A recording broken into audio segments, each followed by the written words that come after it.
Why were they removed? How can we remove these things which are part of the temple endowment? Were they just not inspired in the first place?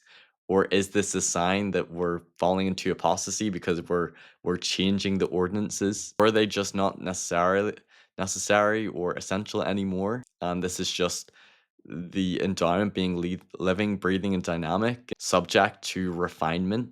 Critics would argue that you can't make these changes, and that saying that these changes is inspired or further light and knowledge or just being authorized making these practical adjustments is indistinguishable from there being some concerning aspects of the temple endowment that they no longer want to be there, and they can just remove it nilly-willy and just say, hey, well, this is further light and revelation. Mormonism with the Murph, where Latter-day Saint explores church history and the church's truth claims. Hi everyone, welcome back to the channel. So I just want to say a huge thank you to everyone who has supported, and particularly those people who sent in generous donations. These last few weeks have been very busy as me and my wife have moved into our new home, and just all the busyness of moving into a new home, getting new furniture, all the decorating. But I've been able to use some of those donations to create a new studio and to upgrade my camera and my microphone and also lighting as well. And this has just given me, I think, another boost. I feel a big appreciation for all the people who have followed and watched my channel and who have appreciated the work that I've done. I just want to say a huge thank you to those people and a huge thank you to everyone who watches this channel. We have been doing a series on the temple endowment and masonry, and I wanted to dedicate a full episode to changes to the temple endowment over time.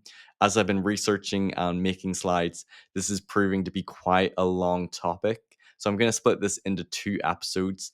Part one is going to primarily focus on a timeline of changes to the temple endowment over time. And we'll address some of maybe the key ones which have changed, some of the big ones, such as symbolic penalties or the 5 points of fellowship that were removed in 1990. We'll also look at like the oath of vengeance that used to be in the temple endowment. Part two is going to focus more on the faithful reconciliations or interpretations one could take, as part one is going to really outline more so the evolution and the changes and adaptations to the temple endowment over time. And we'll be looking at what critics have to say as well, because if this is an ordinance which was instituted and restored by God through the prophet Joseph Smith, why would there and why could there be changes made to it over time?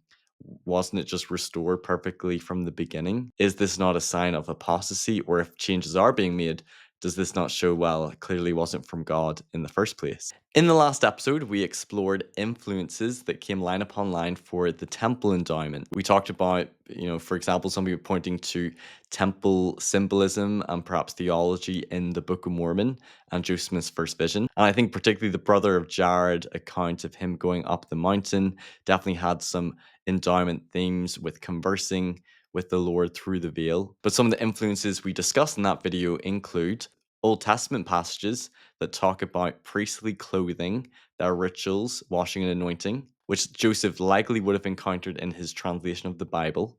The Book of Moses and its account of both the creation, the fallen Adam and Eve, and also containing throughout the narrative temple covenants. Doctrine and Covenants 76, speaking of becoming kings and priests, and in 1835 we have Doctrine and Covenants 84.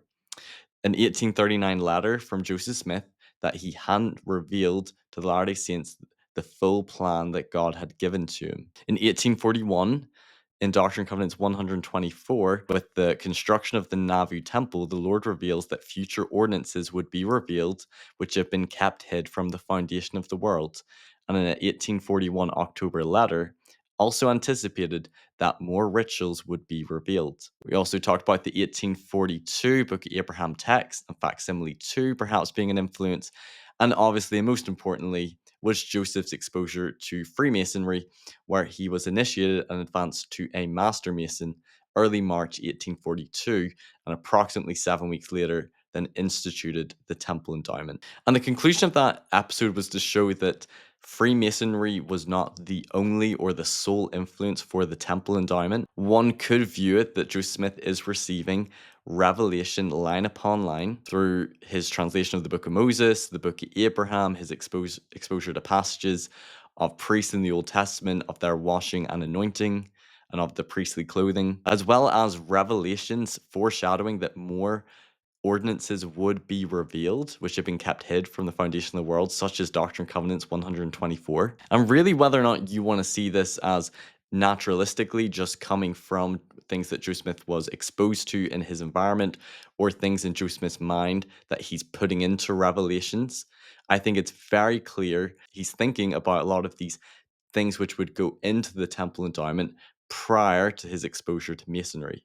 But undoubtedly, masonry was this scaffolding or this ritual teaching tool. In the final episode, I'll maybe give more of my view when it comes to the utilization of masonry and how much of it is modern versus having some ancient connections. As I said, we're going to explore in this episode changes to temple ordinances since 1842. And again, the key question is if this was revealed by God to Joseph Smith in 1842, why would there think changes be made, particularly things being removed? This is a big issue, and for me personally, this has been one of the things that has bothered me the most in my faith crisis and since being back in the church when it comes to temples and masonry, is more so trying to reconcile how many changes have been made. So I'm going to go over the timeline of changes in the temple endowment. I'm going to be drawing upon the research done by Mormon R, as well as drawing upon Mormon Think and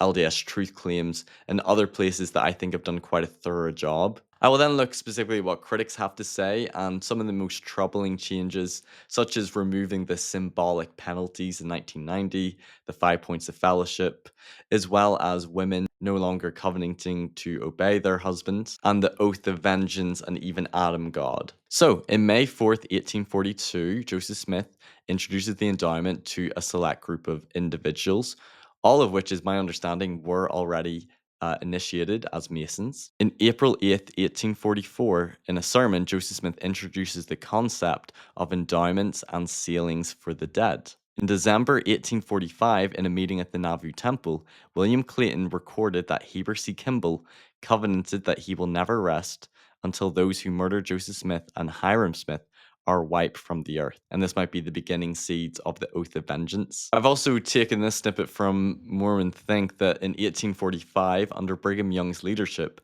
the endowment is performed in the Nauvoo Temple as a ritual drama with the creation room, garden room, telestial room, terrestrial room, and celestial room.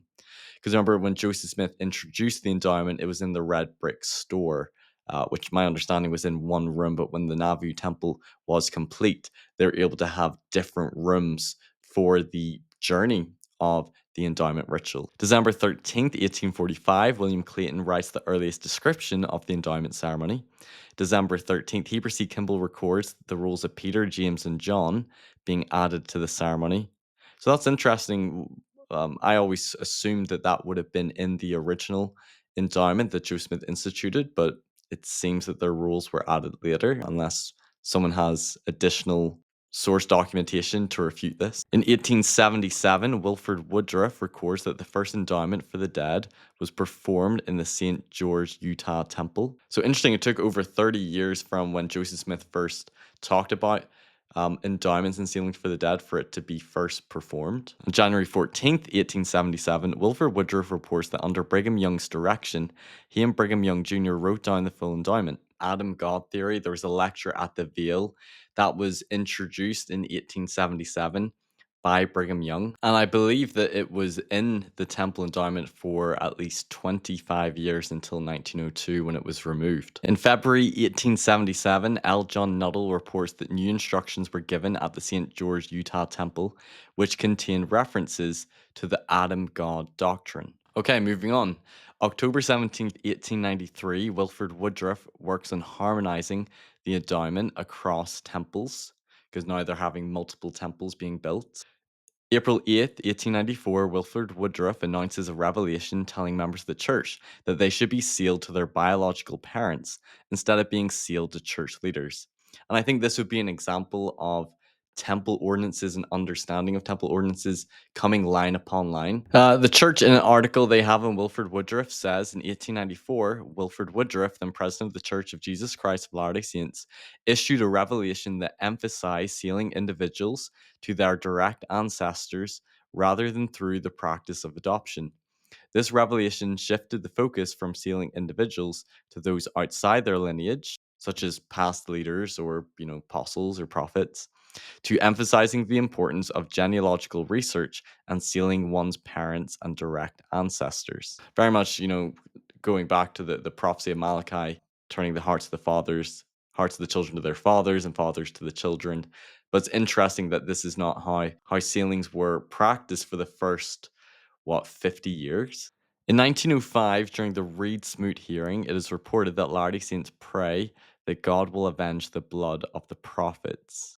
Mormon Think talks about how the endowment is publicly scrutinized during congregational hearings to determine if elected senator Reed Smoot has taken a treasonable oath. Of particular concern is the oath of vengeance added to the ceremony after Joseph Smith's death.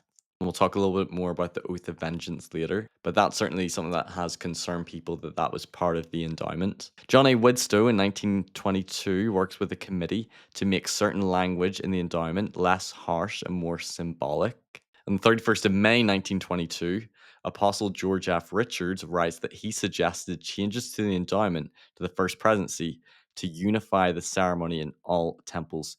So obviously they're trying to systematize and make sure that the temple endowment is the same across different temples as well. And at this time, as the church is expanding, they're also going to have to translate it into different languages. On June 7th, 1922, George F. Richards recommends that the order of dressing in temple robes during the endowment be simplified. And also, we have in 1923 that the church approves a shorter garment for optional use outside the temple, extending to the elbows and knees rather than the wrists and ankles. However, the longer garment remains mandatory for use in the temple. And I looked up as well the pre 1923 garment that becomes optional in the temple and is then eventually in 1975 no longer worn, the long garment. I just want to read what the church has to say specifically about changes to the temple garment. They say the first decades of the 20th century saw changes in dress and clothing styles in Europe and the United States. Women's fashion shifted away from long sleeves and full skirts. These shifts in clothing styles were not only about fashion, they were also viewed as allowing freer movement and leading to a healthier lifestyle. The First Presidency and Quorum of the 12 Apostles, under the leadership of President Heber J. Grant, became aware of these changes and wanted to help church members honor their temple covenants.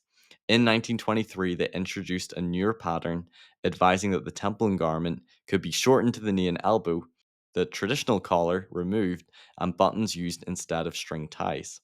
And occasional changes to temple procedures and clothing have continued in recent decades. In 1979, for example, two-piece garments were introduced as an alternative to the previous one-piece style. And then we've seen even in the past year or so, sleeveless garments as well. It appears to be optional in certain countries. And I know they always had, for people that work in the army as well, garments that have the army camouflage as well. So there's definitely been alterations and changes made to the temple garment. And currently today, your temple garment is kind of like a t-shirt or a vest, and at least for men, kind of like long boxer shorts. How much more are they going to change? I don't know. Will we get speedo garments one day?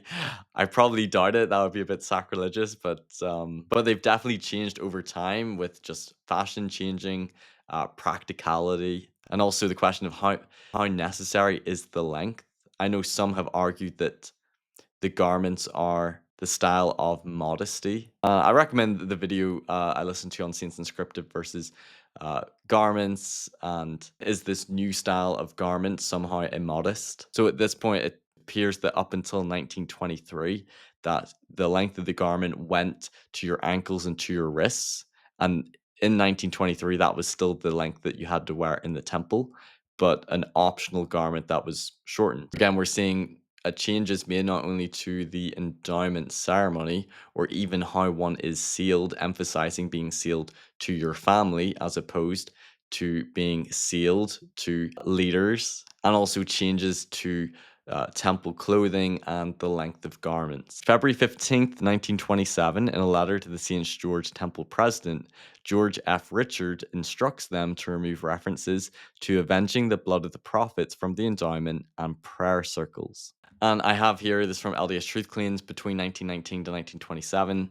A committee appointed by President Heber J. Grant produces a revised endowment to be used in all temples. And some of the changes to this include eliminating the oath of vengeance. So, this is when it was removed, omitting graphic descriptions from the penalties, although the penalties weren't fully removed until 1990, reducing the number of times the robes of the priesthood are changed from one shoulder to the other, and discontinuing temple choirs in favor of congregational singing. So, October 29th, 1953, the First Presidency forms a committee to create a video presentation of the endowment, assuming that the endowment just had live performers or actors, and the church makes video recordings of the endowment in multiple languages. In October 1969, the church changes the wording of the endowment to make it more clear and less repetitive. May 3rd, 1978, a First Presidency letter instructs leaders to discontinue prayer circles outside the temple. In the 1970s, there were also revisions made to the portion of the ceremony involving Lucifer's preacher. So there used to be a preacher in the endowment video. Lucifer no longer specifies the amount of the preacher's salary, and a reference to Satan's having black skin is omitted. I wonder when that was put into the endowment in the first place, but I reckon probably Brigham Young time. I can look this up. But the fact that there was a preacher and a reference to Satan having black skin is kind of concerning that was in there in the first place. Okay, I had a quick Google search and I wasn't able to determine exactly when uh, the preacher the preacher and the reference to Satan having black skin was in the endowment. I don't know if it was 1845 or if this was instituted by Brigham Young or Joseph Smith. Yeah, if someone could find out and put it in the comments, that would be great. Continuing on, so June 8th, 1978, the First Presidency announces that Latter-day Saints of African descent are allowed to receive temple ordinances. This is the lifting of the priesthood and also the temple ban, because prior to then, black men and women were not able to go to the temple and receive the sealing ordinances of exaltation. And we'll do a separate episode and series on the priesthood and temple ban. April 1990, so these are some of the biggest changes which have occurred to the temple endowment. The Los Angeles Times reports that the church revised the women's covenant to obey their husbands and removed the penalties, references to Christian clergy, and 5 points of fellowship embrace at the veil. LDS Truth Claims expands on some of the 1990 changes. Following surveys of church members' feelings about the endowment, major revisions were made.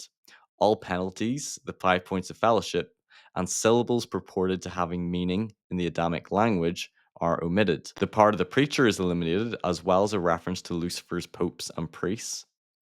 Women no longer covenant to obey the law of their husbands. Language which faults Eve for initiating the fall is dropped. Many references to Adam are replaced with references to Adam and Eve. The lecture at the veil is discontinued, and orders from Elohim are repeated fewer times for brevity's sake. I have to say, like, straight up, I'm really glad that some of those sexist elements were removed. I know it's kind of like, well, why were they in the first place in there? But I think it's good that those things were removed, and we see further changes in years that come. In 2005, an article in the Journal of Ritual Studies reports that the initiatory ordinance now has initiates wear clothing and washing and anointings are done symbolically. Procedures for the initiatory are revised such that initiates clothe themselves in the garment before entering the washing room, thus eliminating the final vestiges of ritual nudity. Water and oil are applied to the head only, not to multiple parts of the body. I believe before 2005 that you would wear some sort of a shield or a gown. You would be naked underneath, and different parts of your body would be touched with oil. And I think this is probably disturbing to people. And we see some changes in how that is implemented, the washing and anointing ritual. July 2014. So this is getting close to the time whenever I first went through my endowment. New temple videos are introduced to provide variety to the temple instruction. In January 2019, the First Presidency announced that details of temple rituals are updated over time and should not be discussed outside the temple. January 2019, the Salt Lake Tribune reports that the endowment ceremony was shortened to approximately 90 minutes and that instructional content had been updated, including the removal of the requirement for women to vow obedience to their husband. And I believe also that that was around the same time that women didn't have to veil their faces as well. In 2020, the First Presidency announced these changes to the endowment, prompted by the COVID-19 pandemic. And whenever I went back to the temple and went through an endowment ceremony just after COVID, there were definitely, in terms of how it was being practiced, some practical things had changed because of COVID. February 2023, the Salt Lake Tribune highlights updates to the endowment, including a greater focus on Jesus Christ, the introduction of covenants at the ceremony start, and the elimination of the witness couple's role. And I thought those final changes are positive changes whenever I last went through the endowment of speaking more about the role of Jesus Christ and understanding some of the symbolism, particularly the meaning of the engarment. Also, at the very beginning, outlining these are the covenants that you're going to covenant to. And the church as well has videos about explaining more about the temple clothing, the temple garment, and some of the covenants that we will make. This blog by Jasmine Rapley from her channel Temple Light. She says in January 2019, President Nelson and the Temple Department made major revisions to the endowment that highlighted the important role of women in the plan of salvation and streamlined a lot of the presentation to reduce the runtime as well. The presentation medium of the endowment changed. Before 2019, a large portion of the endowment was often presented as a film with actors performing the narrative of the plan of salvation from creation through the fall. In 2019, perhaps to facilitate a smooth rollout of these changes and to simplify translation into various languages, the church took stills from these live action films and essentially created an animated slideshow communicating the same principles and narrative points. They also cut out various parts of dialogue and shortened the ceremony quite a bit. And I know I've heard some speculations from ex-Mormons about the filmmaker. When I searched up on AI about this, it could be that they're just trying to make the endowment more inclusive and easier to translate to different languages. But people also have talked about conviction of the director of the endowment film, Sterling Van Wagenen, for child abuse in 2019 is also believed to be a significant factor for the decision to change the format. And that could very well be the case. Again, I think it's somewhat speculative. What Jasmine says about the 2020 changes in 2020, the COVID 19 pandemic caused all temples to temporarily close. As soon as it was feasible, the church opened the temple again, but adjusted to minimize person to person contact so as to prevent the spreading of diseases and pathogens. This included demonstrating some instruction on screen that previously would have been done in person. And I feel like those changes or adaptations are totally understandable in light of the pandemic. Wikipedia summarizes the changes from 2019 to 2023 that the wording in the endowment where women were previously urged to be a priestess unto your husband, while men promised they will be priests to God, was altered, and more lines were added for Eve. Additionally, women were no longer required to cover their faces with the veil during portions of the ceremony. And I think that those were really good changes, and I do not like that there were sexist elements in the endowment previously, and I'm glad that those have been removed. In 2020, the temple clothing was modified by simplifying the design of the robe and the veil, removing the tie for the cap and veil, removing the cap's plastic insert, and using a more durable fabric for the robe, cap, sash, and envelope. In 2023, the parts where participants each gave the token a form of a handshake was removed such that the only touching happened at the end of the ceremony, Additionally, the ceremony now opens with a list of the five covenants that individuals will be making in the temple during the ceremony before asking if participants want to leave or remain. And I think this is good because I know one criticism has been given that at the beginning of the endowment, there is that option for people to leave if they don't want to go ahead and make those covenants. But a criticism would always be leveled that we don't know what we're covenanting to. So I think it's good at the beginning that they're outlining what five of the covenants will be. A ritual performance was added depicting the war in heaven in a premortal life. And this is, again, I think something which was a good addition.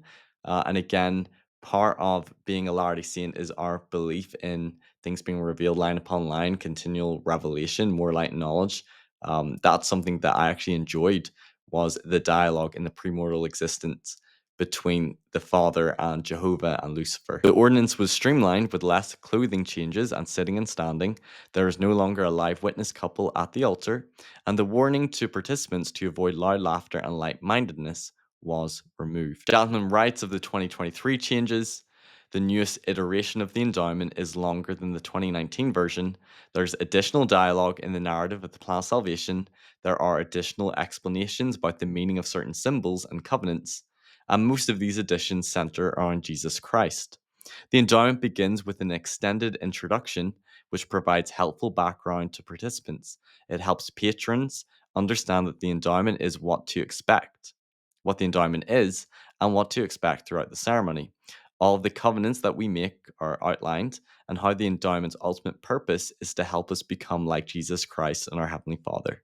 And I think those are positive changes because I think often people have felt maybe in the past that they just didn't understand so much of the ritual aspects and the symbolism, trying to connect it back centered around Jesus Christ and that we are symbolically, Adam and Eve symbolically represent us before God. Our falling away from God through sin, and how through following Jesus Christ and making covenants, we can return back to the presence of God. This probably isn't a perfect overview. I'm sure I might be missing a few things, or there might be some minor alterations, but for the most part, I think this is a good summary and overview from when the endowment was first introduced in 1842 until the present, of the biggest changes which have happened to the temple ceremony over time. And unquestionably, there's been elements removed from the ritual, like the oath of vengeance, Adam God being taught the veil, the penalties and the 5 points of fellowship in 1990, as well as women veiling their faces and covenanting to obey their husband. We've seen lots of procedural changes, particularly in the presentation,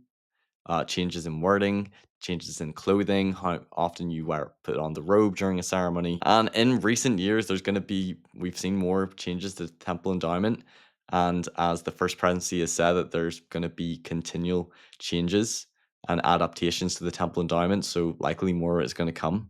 So the next part of the video, I want to explore in more depth some of the key changes, some of the more significant ones that are bothersome to people. And I think the real crux of the question is if the endowment is an ordinance that was restored by God through the prophet Joseph Smith. How can we make sense of so many things being changed or being removed from the endowment?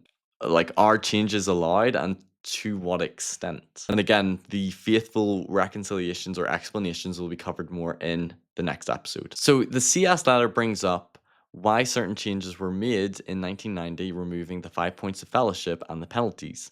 He says these are clearly Masonic elements which have been removed from the endowment. I found a similar, if not identical, embrace on ancient Egyptian temple rituals found depicted on their temples. Before the pharaoh would enter the holy sanctuary, there would be this ritual embrace. There is still an embrace, you could say, at the veil of the temple, but the 5 points of fellowship has been removed. But the key question again is why have things changed, and why were these things which were in the endowment removed? So we're going to talk first about the 5 points of fellowship and the symbolic penalties. So one, people are disturbed that there were symbolic penalties, essentially saying that I would rather slit my throat than reveal these covenants. Fair has to say on the nature of the penalties.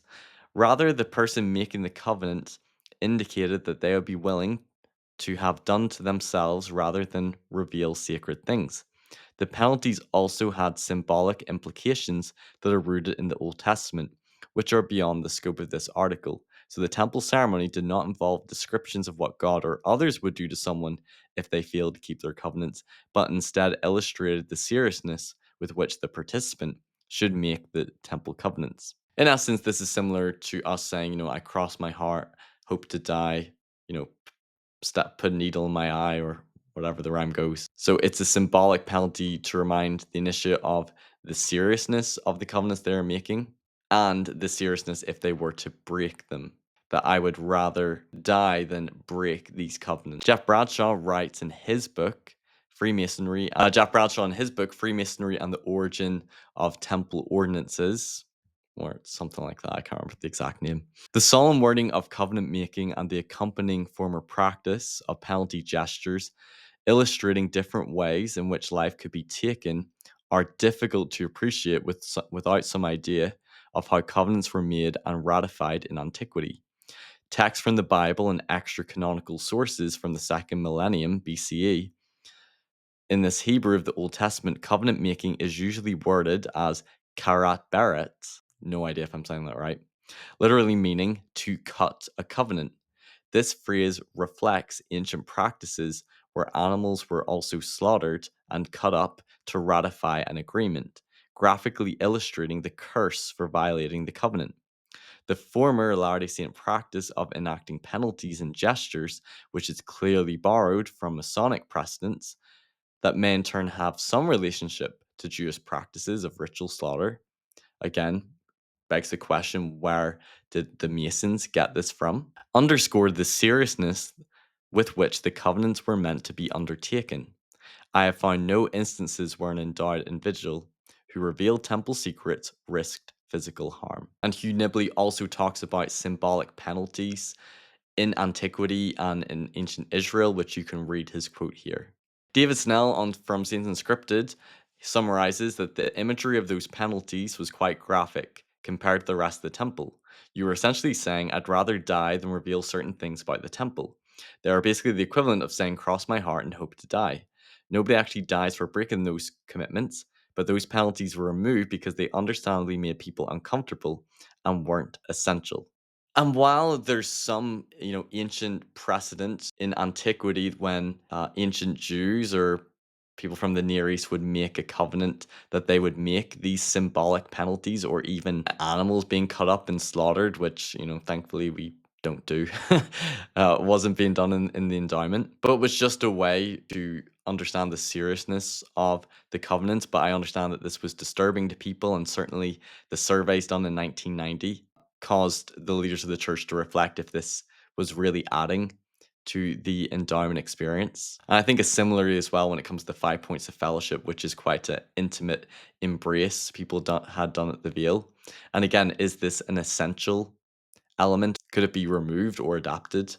I did think it was interesting that we find this similar embrace on the ancient Egyptian temples. But again, it seems like these are two, very clearly Masonic elements, maybe having some parallels to covenant making and embraces in antiquity. But these were removed as being seen as non-essential. An oath of vengeance was in the endowment, as we talked about before, up until 1927. Mormon R states, reports of the endowment say participants were asked to pray or take an oath to pray that God would avenge the death of Joseph Smith.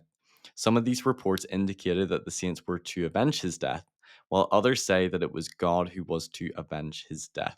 And I guess you would hope it was, the latter. David Snell, in his Saints Unscripted video, says that saints would covenant to pray that God would avenge the blood of the prophets. It was added in a time when the saints were heavily persecuted and frankly ready to fight back.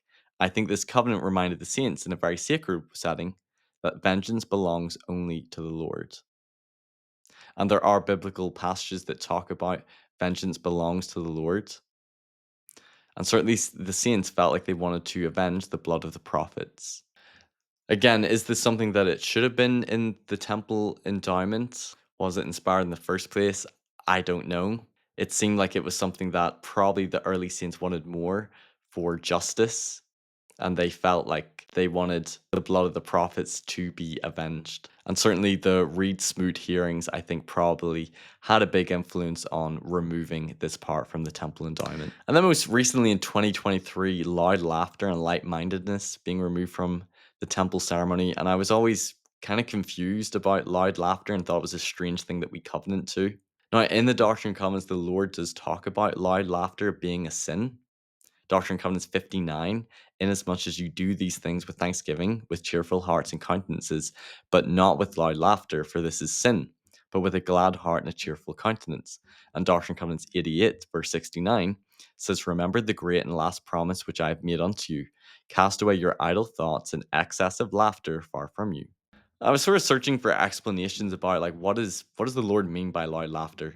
Is this just having a very loud, booming laugh? Is this about the volume of one's laugh? I've sort of teased before that the reason that this was removed from the temple endowment was because the Lord could not find RFM's booming laugh sinful or unpleasing in any way, and that's why it was removed. But in all seriousness, if you believe these are revelations from the Lord, what does loud laughter mean? Or even if you believe this came from Joseph Smith, what's the meaning of loud laughter in the context? A couple of possible explanations. This comes from a comment from Stephen Smoot. I found a comment by Stephen Smoot, who is an apologist, on a blog, and also what the church has said in an essay on loud laughter. Smoot writes on the Times and Seasons blog, the prohibition against loud laughter in the endowment occurred explicitly alongside behaviors like light mindedness, taking the name of God in vain, and speaking evil of the Lord's anointed. These were collectively described as unholy and impure, loaded and unmistakable ritual terms that carry specific temple connotations. The context to me has always seemed clear. Do not profane the sacredness of the temple or your temple covenants. The church website says about loud laughter. Church leaders sometimes warn against loud laughter. Do they mean that literally? Is it wrong to laugh loudly? What if something is really funny? There are times when we should be quiet and reverent, of course, but it's not usually the volume of one's laughter that's the problem. In this context, loud means something like inappropriate or disrespectful. Loud laughter is laughter that's rude, mocking, or inconsiderate. Brother Brad Wilcox, now second counselor in the Young Men General Presidency, said in a talk at Brigham Young University, Idaho, that being light minded means failing to take seriously that which should be taken seriously, including our duties and temple covenants. Loud laughter is not referring to a specific volume, but rather to inappropriate laughter at any volume. Avoid both light mindedness and loud laughter is the rule. So it's an interesting perspective that the reference to loud laughter, both in the Doctrine and Covenants, but also in the covenant in the temple, is really more to inappropriate or disrespectful, irreverent laughter, or just excessive, not even necessarily crude or inappropriate, but maybe just excessive. Because there's many times throughout the Revelations where the Lord instructs his servants to be sober, as in to take seriously both their calling and the words of the Lord. But again, the crux of the question is why are we removing things like Adam God or the 5 points of fellowship or these symbolic penalties or the oath of vengeance, loud laughter, or these sexist elements? Why were they removed? How can we remove these things which were part of the temple endowment? Were they just not inspired in the first place? Or is this a sign that we're falling into apostasy because we're changing the ordinances? Or were they just not necessarily necessary or essential anymore? And this is just the endowment being living, breathing, and dynamic and subject to refinement and adaptation. I'm going to flush this out more in part two and go over some faithful models or explanations. Critics would argue that you can't make these changes and that saying that these changes is inspired or further light and knowledge or just being authorized making these practical adjustments is indistinguishable from there being some concerning aspects of the temple endowment that they no longer want to be there and they can just remove it nilly-willy and just say, hey, well, this is further light and revelation. It's kind of similar to whenever I did the video on changes to Joseph Smith's revelations, and we not only see additions or expansions, but even some things being removed. But often, critics will bring up this quote from the prophet Joseph Smith. Ordinances instituted in the heavens before the foundation of the world in the priesthood for the salvation of men are not to be altered or changed. All must be saved on the same principles. And if you read that quote at face value, it seems to be saying These ordinances, instituted from the foundation of the world, i.e., from the time of Adam, which Joseph Smith is restoring, seems to be saying they shouldn't be altered or changed, yet there's been lots of changes and alterations. Is this not a problem and in conflict with this quote from Joseph Smith? Other quotes from Joseph Smith in the history of the church says, he, as in the Lord, set the temple ordinances to be the same forever and ever, and set Adam to watch over them, and to reveal them from heaven to man, or to send angels to reveal them.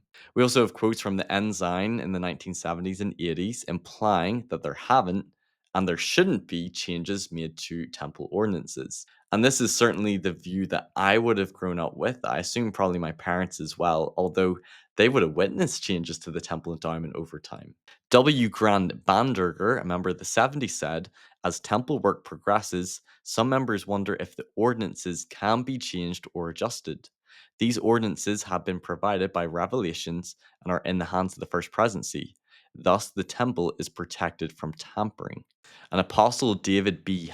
Haight, said, we explain briefly the apostasy and the restoration, that there is vast evidence in history of an apostasy from the doctrine taught by Jesus and his apostles, that the organization of the original church became corrupted, and sacred ordinances were changed to suit the convenience of men. And I've heard critics bring up that, we've made the argument that one of the signs of the apostasy was the ordinances being changed. And that quote from David Haight, according to the circumstances or the convenience of men.